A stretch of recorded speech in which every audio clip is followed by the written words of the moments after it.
উপদেষ্টা প্রবেশ করছেন।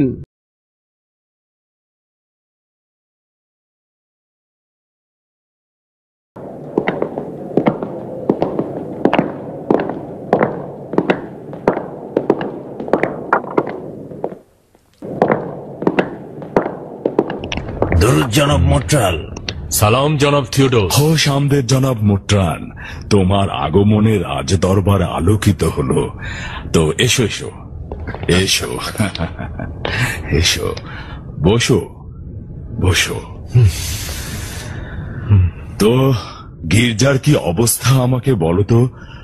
শুনলাম জনাব পোপ নাকি বেশ অসুস্থ। পোপের অসুস্থতা সাময়িক, আশা করি ভালো হয়ে যাবেন। আমি একটা গুরুত্বপূর্ণ বিষয় নিয়ে এখানে এসেছি। গুরুত্বপূর্ণ বিষয়? বলা হচ্ছে মহামান্য শাসক দিনের কার্যাবলীর উপরে কম নজর দিচ্ছেন। মনে হচ্ছে সিপাহীদের সাজসজ্জা ও বিন্যাস এবং সাম্রাজ্যের হুকুমত নিয়ে সলা পরামর্শের কারণে ধর্মকর্মের প্রতি কম নজর দিচ্ছেন। তার মানে বলতে চাইছো যে ধর্মপ্রচারকদের ওজিফা আমি পালন করব? মহামান্য শাসক, মূর্তিবাদতকারী গোপনে সংগঠিত হচ্ছে এবং মানুষের ঈমান দুর্বল করে দিচ্ছে। যেমন তারা কি করছে? সন্দেহের বীজ বুনে দিচ্ছে। খ্রিস্টান সেজে গির্জায় যাচ্ছে এবং সবাইকে আজব ধরনের প্রশ্ন করে বিভ্রান্তির মধ্যে ফেলে দিচ্ছে। এমনকি খোদার পুত্রকে সন্দেহের মুখে তুলে দিচ্ছেন। বড়ই আজব ব্যাপার পোপ মহোদয়ের প্রতিনিধি জনাব মোট্রান। বলো, আমার কি করার আছে? কোনরূপ সন্দেহের জবাব জনাব মোট্রান তোমার দেওয়া উচিত, আমার নয়।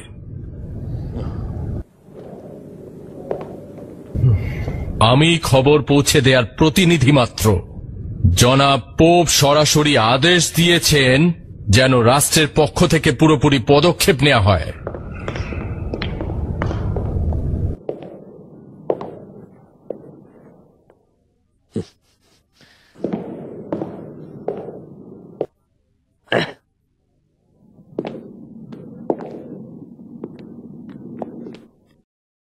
যেভাবে শুনেছিলাম তারা এই পথ দিয়েই পালিয়েছিলেন।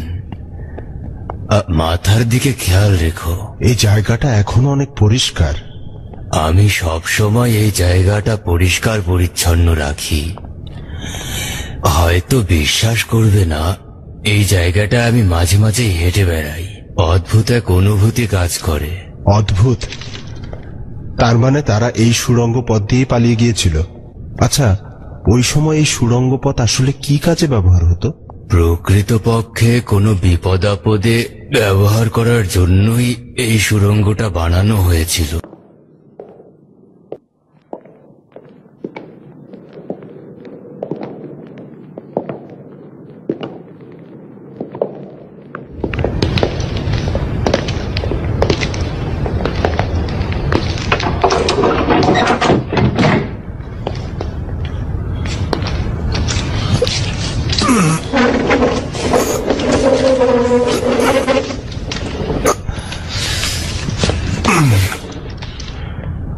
আচ্ছা, ওই সময় কি এই কিতাবখানা এখানেই ছিল? হ্যাঁ, এই কিতাবখানার অধিকাংশ কিতাবই ওই সময়ের। যেমনটা শুনেছি, জনাব ম্যাক্সিমিলিয়ানুস প্রচুর পড়াশোনা করতেন। আসলে এই ব্যাপারটা আমাকে খুব অবাক করছে। ম্যাক্সিমিলিয়ানুস সম্পর্কে আপনি অনেক কিছু জানেন দেখছি। বসো।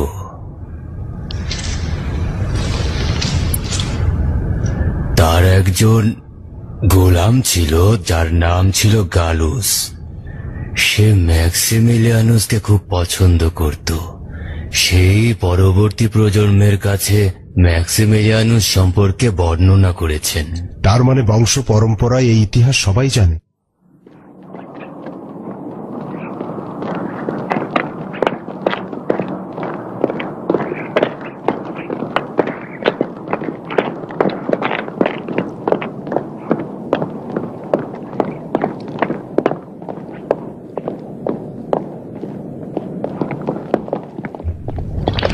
জনাব ওরিউস, লিজা খানম এসেছেন। দরুদ আলী জনাব ওরিউস। তোমার উপরেও দরুদ বর্ষিত হোক লিজা খানম। দরুদ। ও সামদিদ, বসো বসো। সালাম সালাম ফিলিপস। সালাম জনাব অরিউস। সালাম প্রিয় কন্যারা। হোশ আমদেদ।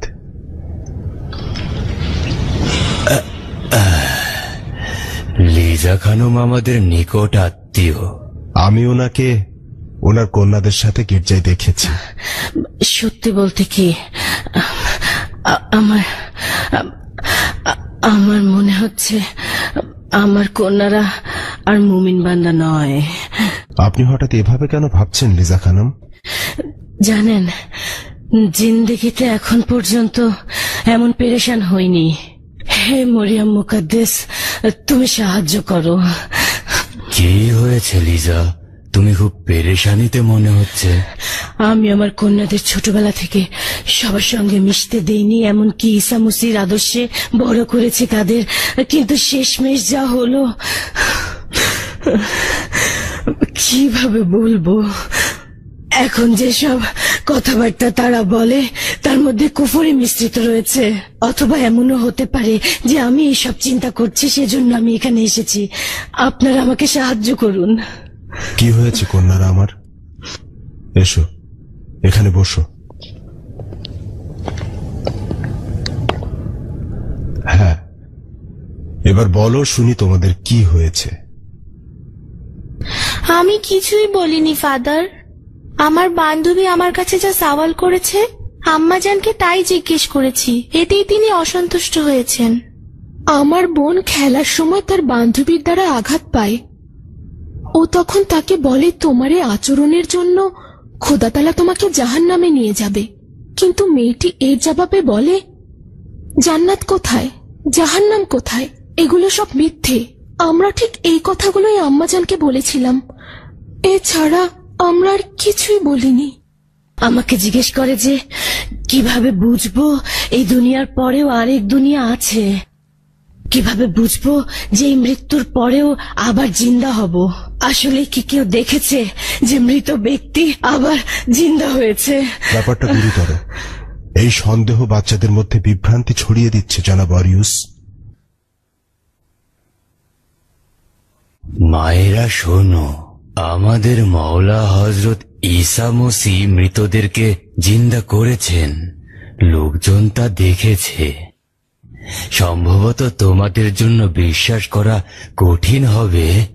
আমি একটা দলিল তোমাদের সামনে পেশ করব। জানি না তোমরা বুঝতে পারবে কিনা। যদি জান্নাত জাহান্নাম, শাস্তি অথবা পুরস্কার না থাকতো, তাহলে এই জিন্দেগি ফায়দাহীন হয়ে পড়ত। মহান খোদা তাআলা এই সকল সুশৃঙ্খল বিন্যাস ও জৌলুসপূর্ণ অবস্থার সৃষ্টি করেছেন শুধুমাত্র তামাশা করার জন্য নয়। যারা এরকম বিভ্রান্তি ছড়াচ্ছে, মহান খোদা তাআলার নিকট তাদের জন্য পানাহ চাইছি। আমি শুধু তোমাদের এটুকুই বলতে চাই যে খোদা তাআলা শূন্য থেকে সত্তার সৃষ্টি করেছেন, তার জন্য ইনসানকে পুনরায় জীবিত করা কোনো কঠিন কাজ নয়। জানি না তোমরা আমার কথা সঠিকভাবে বুঝতে পারছো কিনা। আমার মনে হয় এত সব প্রশ্ন আর সন্দেহ এত সহজে মানুষের জেহেন থেকে মুছে ফেলা সম্ভব হবে না। শুধু একটি দৃশ্যমান সাক্ষী অথবা একটি মোজেজা এই সমস্ত সন্দেহ ও বিভ্রান্তি দূর করতে পারে জনাব অরিউস। সবগুলো হচ্ছে গাধা। জেনে ও না জেনে মানুষের জেহেনে সন্দেহের বীজ ঢুকিয়ে দিচ্ছে। গির্জা ও খ্রিস্টানদের প্রশ্নের মুখে ফেলে দিচ্ছে। আমি নিশ্চিত এসব কিছুর মূলে রয়েছে থিওডোজ ও তার মূর্তি ইবাদতকারী উপদেষ্টা। আগামীকাল পোপের কাছে আমরা কি জবাব দেব? জনাব মোশান, পোপের সওয়ালের ভয়ের থেকেও কিয়ামতের দিন খোদা তাআলার সওয়ালের ভয় করাটাই বোধহয় ভালো হবে। থিওডোস ইমানদার একজন মানুষ, কিন্তু তার কি করার আছে? নাকি আমাদের দুর্বল ঈমান মানুষের ঈমানকে আরো দুর্বল করে দিচ্ছে? যদি থিওডোস ইমানদার লোক হয় তবে হারকিউলিসের মতো মূর্তিবাদতকারীর সাথে তার কি কাজ? হারকিউলিসকে রোম থেকে পাঠানো হয়েছে।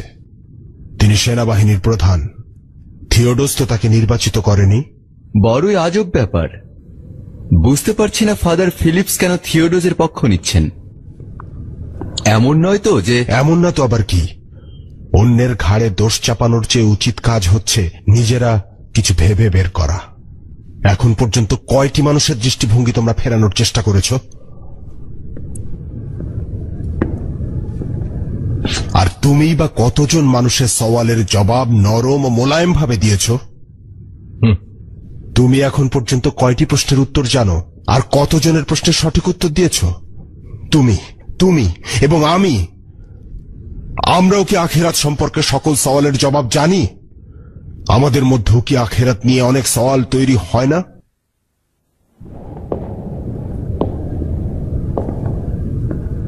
আমাদের উচিত এই বিষয়ে খোদা তাআলার সাহায্য প্রার্থনা করা। বন্ধ করুন ফাদার, যথেষ্ট হয়েছে। গির্জার ফাদারই যদি এইভাবে তিরস্কার করে তবে অন্য কারো কাছে আমরা কি প্রত্যাশা করব? 70% গির্জাগুলো এই সন্দেহের কবলে পড়ে ভোগান্তি পোহাচ্ছে। অসংখ্য মুমিন বান্দা আখিরাত ও হযরত ঈসা মসিহের দিনের ব্যাপারে সন্দেহের বেড়াজালে পতিত হচ্ছে। জনাব থিওডোস, আমাদের কাছে এই বিষয়টি এখনো পরিষ্কার নয় কারা এই বিষয়ে অধিক আগ্রহ দেখাচ্ছে এবং কেন। আসলে আমরা নিজেরাই নিজেদের সাথে ঝগড়া বিবাদে লিপ্ত। খোদার বান্দা ও শয়তানদের মধ্যে সবসময় যুদ্ধ ছিল এবং থাকবে। আলী জনাব থিওডোস, শয়তানের অনুসারী কোথায়? তাদের অনেকেই খ্রিস্টান এবং তাদের মধ্য থেকেই সন্দেহের বীজ বপন করা হচ্ছে। এটা তো তবে আরো জঘন্য ব্যাপার। যদি মুমিন বান্দারাই আখিরাত নিয়ে সন্দেহ পোষণ করে থাকে তবে অন্যরা তো অবশ্যই করবে। সন্দেহ যখন প্রবেশ করে তখন সবকিছুই গ্রাস করে ফেলে আলী জনাব। হ্যাঁ, সন্দেহ থেকে বিশ্বাস ভঙ্গ, আর বিশ্বাস ভঙ্গ থেকে হয় বিচ্যুতি। আখিরাতের প্রতি ঈমানের জন্য প্রথমে দুনিয়ার ভোগবিলাস পরিত্যাগ করা উচিত। এদিকে পোপের প্রতিনিধি জনাব মোট্রান আমার উপর চাপ প্রয়োগ করে যাচ্ছে যেন কিছু একটা করি। তারা এটা জানে না যে জোর করে হয়তো ইবাদতখানার মূর্তি ভাঙা যেতে পারে, কিন্তু মনের মূর্তি তো ভাঙা সম্ভব নয়। আখিরাতের প্রতি ঈমান তো আর চাপিয়ে দেওয়া সম্ভব নয়। আমি আসলে অবাক হয়ে যাচ্ছি। জনাব থিওডোস নিজেকে কি কাজে এত মশগুল করে রাখছেন? দ্বিতীয় সম্রাট থিওডোস যখন অটেলা সৈন্যবাহিনী দ্বারা কনস্ট্যান্টিনোপেলে হামলার বিষয়ে চিন্তিত, তখন আপনি মানুষের ঈমান নিয়ে চিন্তিত রয়েছেন। যদি অটেলা সফল না হয় তবে তো রাজ্যই থাকবে না। তখন আপনি কার ঈমান নিয়ে চিন্তা করবেন?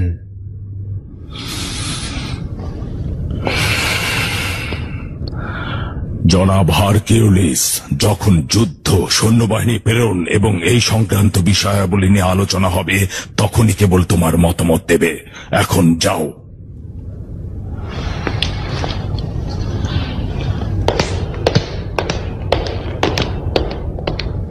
আলী জনাব, তার থেকে সাবধানে থাকবেন। আলী জনাব, বেঈমান লোকেরা সব ধরনের ষড়যন্ত্র করতে। ও আমাকে কিছু কিছু ক্ষেত্রে জ্বালাতন করে বটে, তবে যুদ্ধক্ষেত্রে ও একজন সাহসী সৈনিক। কি ঠিক বলেছি না? জি আলী জনাব, তাতে কোনো আপত্তি নেই, কিন্তু আমি শুধুমাত্র বললাম তার থেকে সতর্ক থাকবেন। ফাজলামো যত সব। থিওডোস যেখানে রোম জাতিকে নিয়ে চিন্তা করবে, তা না করে যত সব আজব চিন্তাধারায় পড়ে রয়েছে। আমি প্রথম থেকেই সিরিয়ায় তার শাসন সম্পর্কে সন্দিহান ছিলাম। থিওডোস শাসক না হয়ে ধর্মযাজক হলেই বেশি ভালো হতো। এমত অবস্থায় তাকে হুমকি প্রদান করতে হবে। যদি থিওডোস কথা না শুনে তবে অন্য কিছু করব। আপনার উদ্দেশ্যটা কি? কোনো উদ্দেশ্য নেই। যদিও থিওডোসের কাজ করার পর্যাপ্ত যোগ্যতা নেই, তবুও তার কাজে আঞ্জাম দেব।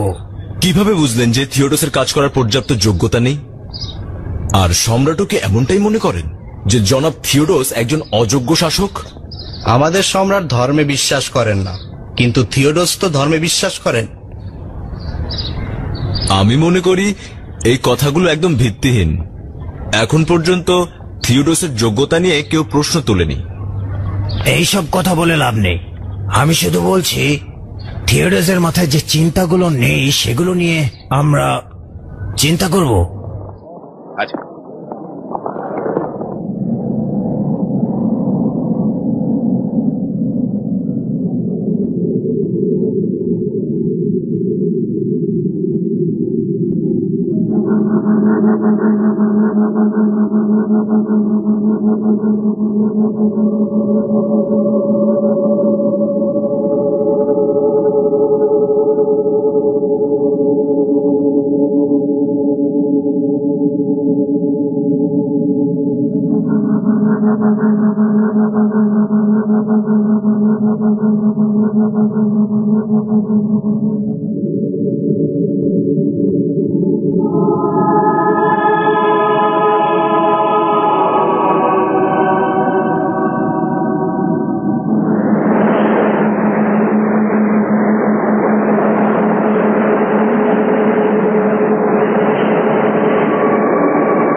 ওঠো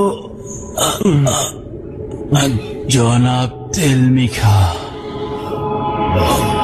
ওঠো ডিনায়েসুস ইউভানিস, ওঠো।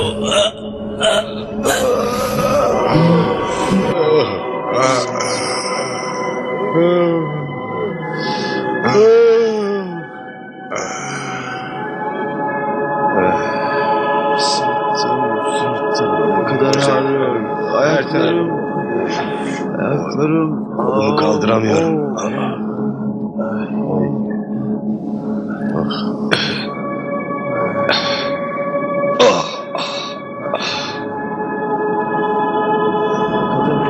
Bu hale geldik ya.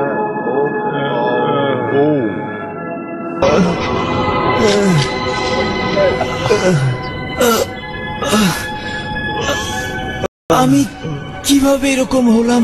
আমার পাটা অনেক ব্যথা করছে, জানি না কত সময় ঘুমিয়েছি, কিভাবে পড়বো।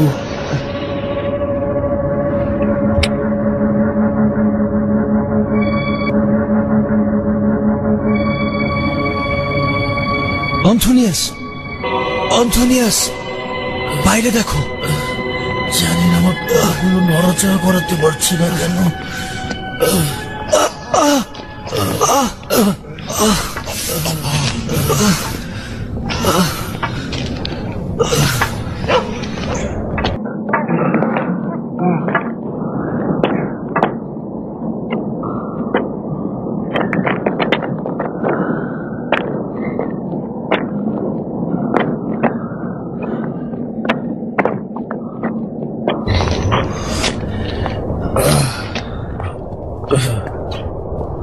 সবকিছু কেমন বদলে গিয়েছে।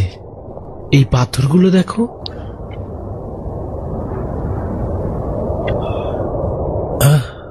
বড়ই আজব ব্যাপার। কি এমন ঘটেছে? এগুলো কি? এই পাথরগুলো এখানে কোথা থেকে আসলো?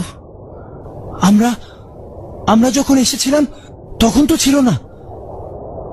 এইটা কিভাবে সম্ভব যে আমরা এগুলো লক্ষ্যই করিনি?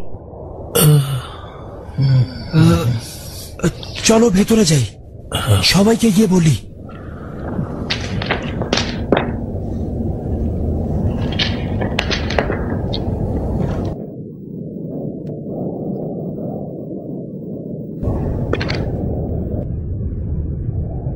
গুহার বাইরে অনেক পরিবর্তন হয়ে গেছে। গুহার মুখ পাথর ও লতাপাতা দিয়ে ঢেকে দেওয়া হয়েছে।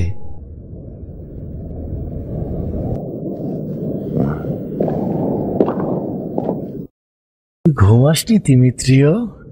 সকালে মেরেছিলাম বলে এখনো রাগ করে আছিস? হ্যাঁ, আচ্ছা, তোমরা কি বলতে পারো আমরা কতক্ষণ ঘুমিয়েছি? দিনের অর্ধেক চলে গেছে। আমার মনে হয় অর্ধেক দিনের বেশি ঘুমাইনি। কিন্তু আমার মনে হয় এর থেকে বেশি ঘুমিয়েছি। আবার এমন তো নয় যে রাত দিন ঘুমিয়েছি কিন্তু বুঝতে পারিনি। জানি না এই অল্প সময় ঘুমিয়ে এত ক্ষুধার্ত হলাম কিভাবে। তোমরা কি কেউ ক্ষুধার্ত নও? অবশ্যই, এরকম খিদা এর আগে আমার আর কোনোদিন লাগেনি। উফ, তোর আবার ঘুম পাচ্ছে না তো? হ্যাঁ, আলিজানা, আমরা যখন এখানে এসেছিলাম তখন তো এই পাথরগুলো ছিল না, লতাপাতাও ছিল না। হ্যাঁ ঠিকই বলেছেন, আমিও তো এগুলো দেখিনি। আমার মনে হয় কিছু সময় ঘুমিয়ে থেকে সবকিছু পাল্টে গেছে। কিছু সময় বলতে কি বোঝাচ্ছেন? কতটা ঘুমিয়েছি তা আমাদের পরওয়ারদিগারই জানেন। আমার মাথা ও চেহারা এত ধুলাবালি এলো কোথা থেকে? আজব ব্যাপার। এর আগেও তো আমি এখানে বেশ কয়েকবার এসেছি, কিন্তু এই পাথরগুলো তো এখানে ছিল না।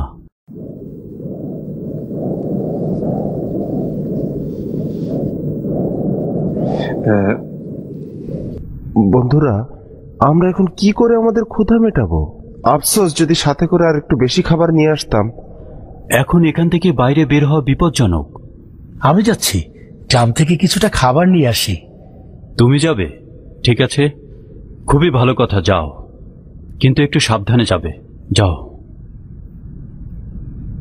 ধরো, খাবার দেখে কেউ যেন আবার সন্দেহ না করে, সাবধান। একেবারেই চিন্তা করবেন না, খুব দ্রুতই ফিরে আসবো। খোদা হাফেজ। সাবধানে থেকো। আয় তিমিত্রিয়, চলে আয় আমার সাথে, আয়।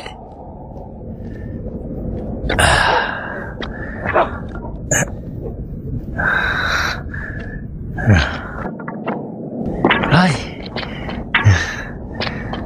চলে আয়, আয় তিমিত্রিয়।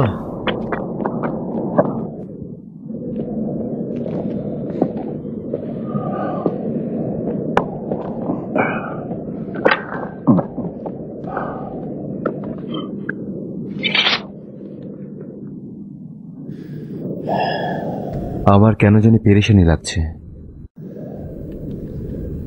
অ্যান্থনিয়াসের যেন খারাপ কিছু না ঘটে।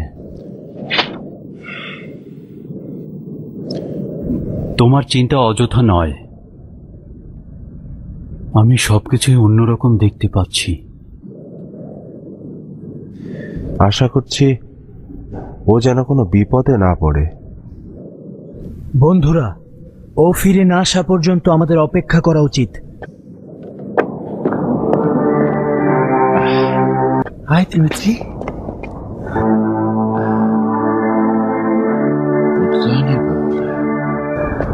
আরে এগুলো কি?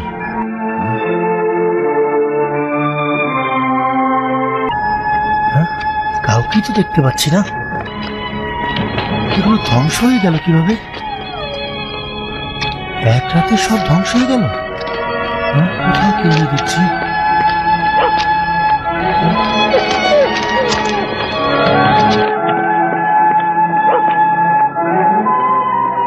Hayır, bu olamaz. Olamaz. Hadi.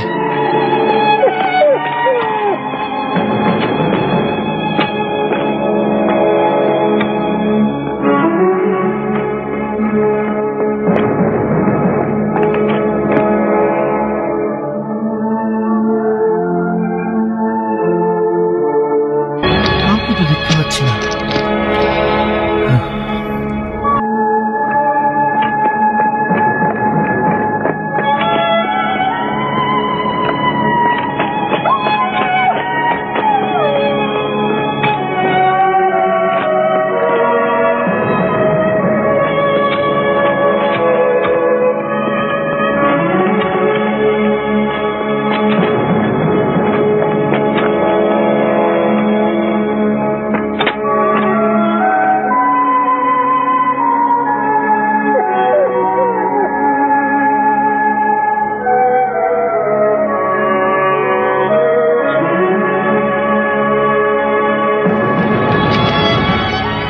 Ali জনাব, আলী জনাব, আলী জনাব, বাইরে সবকিছু পরিত্যক্ত হয়ে পড়ে আছে।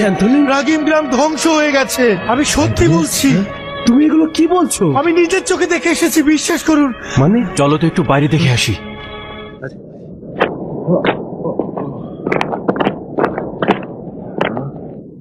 আসুন আসুন, এই যে দেখুন, দেখুন। সত্যি তো, এই গ্রাম তো মনে হচ্ছে পরিত্যক্ত হয়ে গেছে।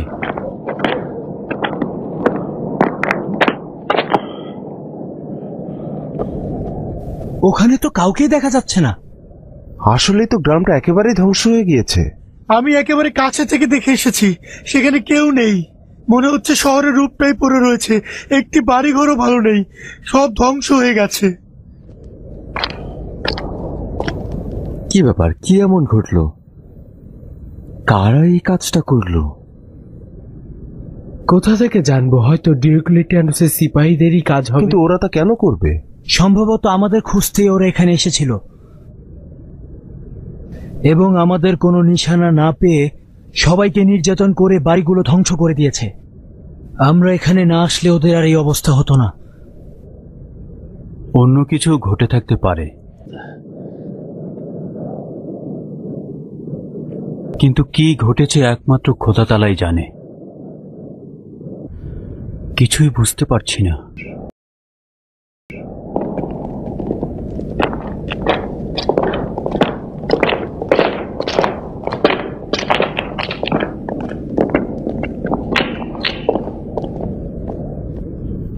আসলেই কোনো কিছু ঠিকঠাক মতো নেই। কোনো কিছুই জায়গা মতো নেই, শুধুমাত্র ক্ষুধা ছাড়া। ক্ষুধার জন্য কিছু একটা করা উচিত। আচ্ছা ঠিক আছে, তোমাদের কার কার কাছে টাকা রয়েছে? আমার কাছে একটি মুদ্রা রয়েছে আলী জনাব।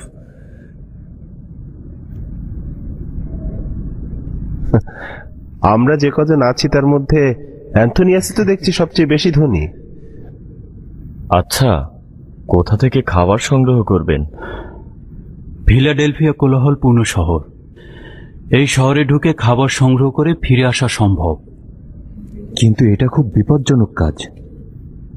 উপায় নেই, অন্যথায় ক্ষুধার জ্বালায় আমাদেরকে মরে যেতে হবে। কিন্তু আমাদের মধ্যে যেই শহরে প্রবেশ করবে সে সাথে সাথে গ্রেফতার হবে, কোনো সন্দেহ নেই। আমি যাব, কেউ আমাকে চিনতে পারবে না। যাবে ভালো কথা, কিন্তু তুমি কি জানো কোথা থেকে হালাল খাবার সংগ্রহ করবে? এটা অত্যন্ত গুরুত্বপূর্ণ। আমাদের কোনো হারাম খাবার খাওয়া উচিত নয়। না, জানি না কোথা থেকে হালাল খাবার সংগ্রহ করব। আচ্ছা ঠিক আছে, আমি নিজেই যাচ্ছি। জনাব ম্যাক্সিমিলিয়ানুস, আপনি হচ্ছেন আমাদের সবার নেতা। আপনি একা একা কেন খাবার আনতে যাবেন? ঠিকই বলেছে, আপনি অনুমতি দিলে আমিও যাব। না না, যত বিপদই আসুক উপায় নেই।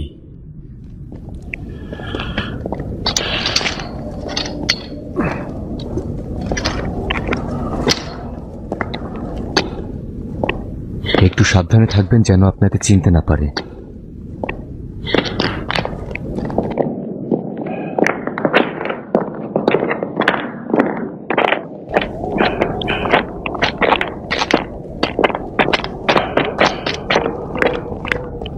আমরা আপনার জন্য চিন্তায় থাকবো জনাব ম্যাক্সিমিলিয়ানুস, জলদি ফিরে আসবেন। চেষ্টা করব আকাশ অন্ধকার হওয়ার আগেই ফিরে আসতে। ফিরতে না পারলে রাতে শহরেই অবস্থান করব। আর যদি না ফিরি তবে গ্রেফতার হয়েছি ধরে নেবে। এটা নিশ্চিত থেকো যে আমার মুখ থেকে কিছুই বের হবে না। তোমরা নিশ্চিন্তে থাকো। খোদা হাফেজ। খোদা হাফেজ।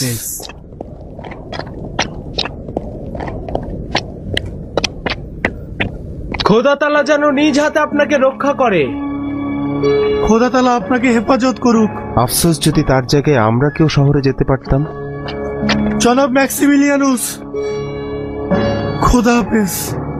নিজের দিকে খেয়াল রাখবেন।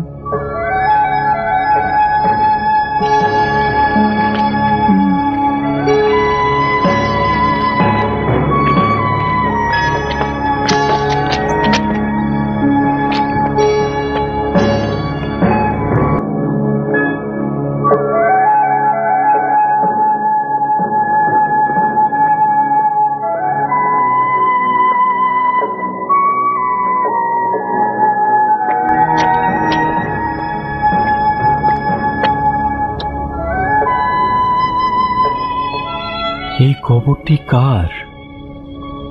আগে তো দেখিনি। ভুল পথে আসলাম না তো? না, ঠিকই তো আছে। আমরা তো এই পথ দিয়েই গুহার দিকে গিয়েছি। এই গাছটিও তো এখানে ছিল না।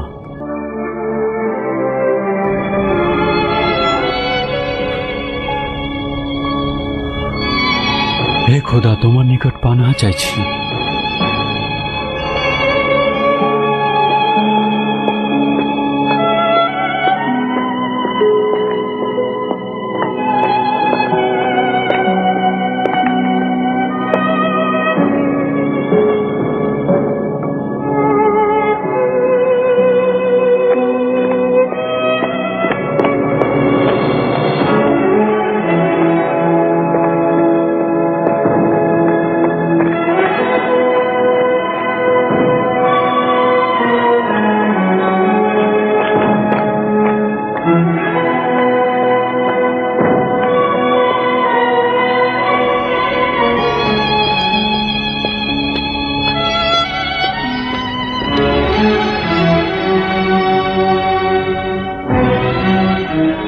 এখানকার অবস্থা দেখে মনে হচ্ছে তো এটা কয়েকশো বছর পূর্বের।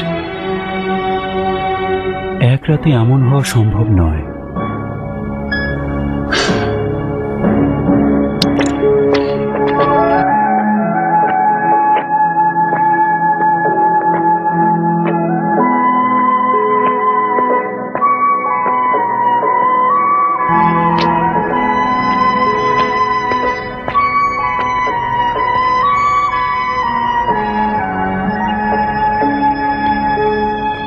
এখানে তো জঙ্গল ছিল না।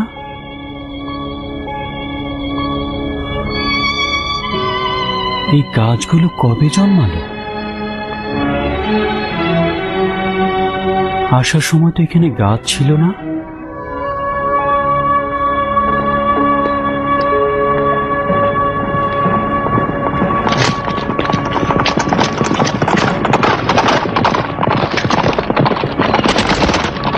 কি আজব লেবাস পড়েছে।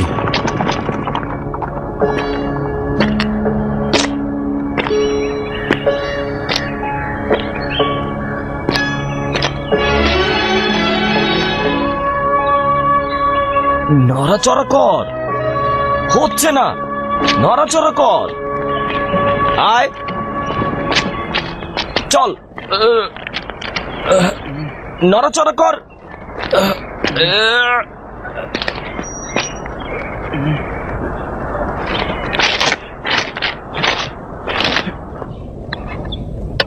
সাহায্য করব?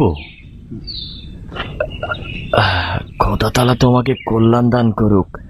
জানি না কিভাবে হলো, এই এত বড় গর্তের দিকে কেন তাকালাম না। খোদা তাআলা, তার মানে তুমি খ্রিস্টান? হ্যাঁ, কি সমস্যা তাতে? না, সমস্যা নেই, আমি তোমাকে সাহায্য করব।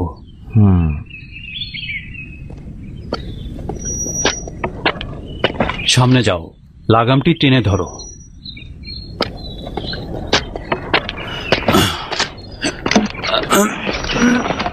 আয় ঘোড়া আমার, একটু নড়াচড়া কর, আয় এদিকে, আয় আয় ঘোড়া আমার, আয় একটু নড়াচড়া কর, একটু একটু নড়াচড়া কর, একটু নড়াচড়া কর।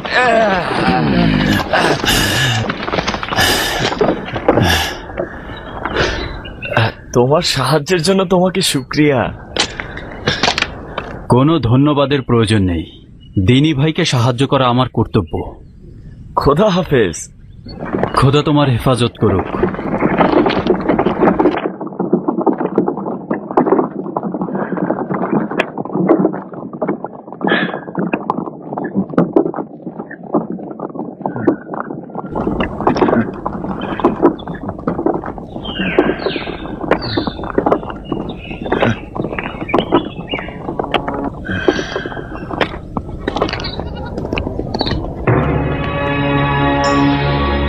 এইটাই কি ফিলাডেলফিয়া শহরের প্রবেশ দরজা? অবশ্যই সাবধানে থাকা উচিত, যদি সিপাহীরা দেখে ফেলে তাহলে গ্রেফতার করে ফেলবে।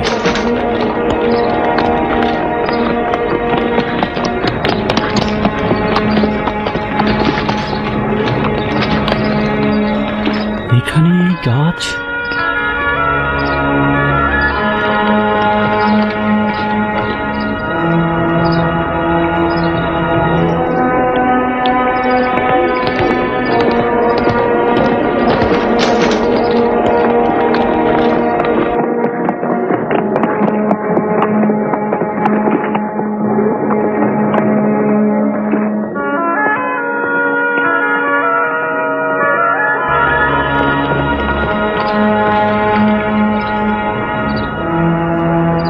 সদর দরজার পাশ দিয়ে আর একটা দরজা। এই দরজা আবার কখন তৈরি হলো?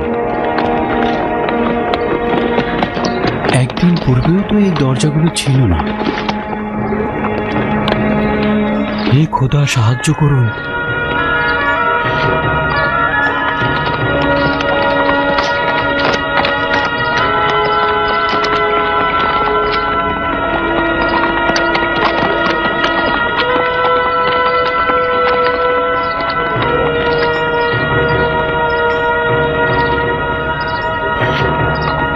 শুনুন, এই শহরটার নাম কি?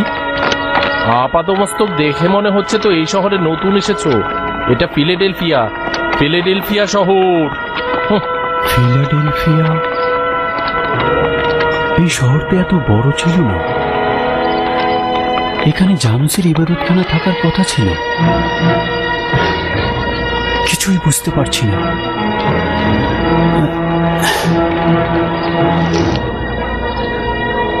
দাওনি আমার টাকা, তুমি দাওনি। আমি দিয়েছি, আমার টাকা ফেরত দাও। খোদার কসম, আমি তোমাকে টাকা ফেরত দিয়েছি। আমি কি মিথ্যা বলছি নাকি? অবশ্যই মিথ্যা। তুমি আমার টাকা ফেরত দাওনি। আমি আমার টাকা এখন ফেরত দাও। খোদার কসম, আমি তোমাকে টাকা দিয়েছি। তুমি দাওনি আমার টাকা। ঝগড়া করছো কেন? ঝগড়া করলে কোনো কিছুর সমাধান হবে না। কি হয়েছে খুলে বলো। আমি ওকে টাকা দিয়েছি, আমি কিন্তু আমার টাকা ফেরত দিচ্ছে না। আমি দিয়েছি। আমার টাকা দাও, আমি ফেরত চাই আমার টাকা। খোদার কসম, আমি তোমাকে টাকা তুমি দিয়েছি। কেন বলছো আমার টাকা দিয়েছো আমাকে? তুমি খোদার কসম করে বলতে পারবে আমার টাকা দিয়েছো? অবশ্যই কসম কেটে বলতে পারবো, আমি তোমাকে টাকা ফেরত দিয়েছি। আমি দিয়েছি। দাও বলছি আমার টাকা, মিথ্যে বলো না। আমি কতবার বলবো তোমাকে টাকা আমি ফেরত দিয়েছি। তুমি মিথ্যে বলছো, একদম মিথ্যে বলবে না আমার সাথে। আমার টাকা দাও। কি করছো তোমরা? আমি আমার টাকা চাই। হে মরিয়ম মুকাদ্দেস, তোমাকে সাক্ষী রেখে বলছি আমি তোমাকে টাকা ফেরত দিয়েছি। আমি ওকে টাকা দিয়েছি, কিন্তু ও আমার টাকা ফেরত দিচ্ছে না। ওটার কসম আমি তোমাকে টাকা দিয়েছি। হে ঈসা ইবনে মরিয়ম, কি শুনছি? এরা কোনরূপ ভয় ডর ছাড়াই তোমার নাম মুখে আনছে। সম্ভবত এরা সবাই খ্রিস্টান। এদিকে সিপাহীদের দেখা যাচ্ছে না বলে হয়তো এরা সাহস করে তোমার নাম মুখে আনছে। হে খোদা, তোমার কাছে পানাহ চাইছি।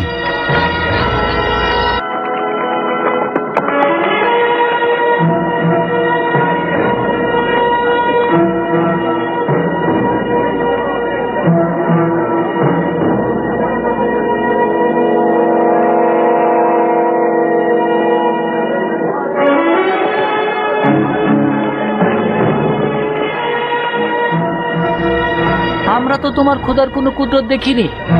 তোমরা ঈসা মসীহের দিনের পথে এসো, তবেই দেখতে পাবে আমাদের খোদার কুদরত।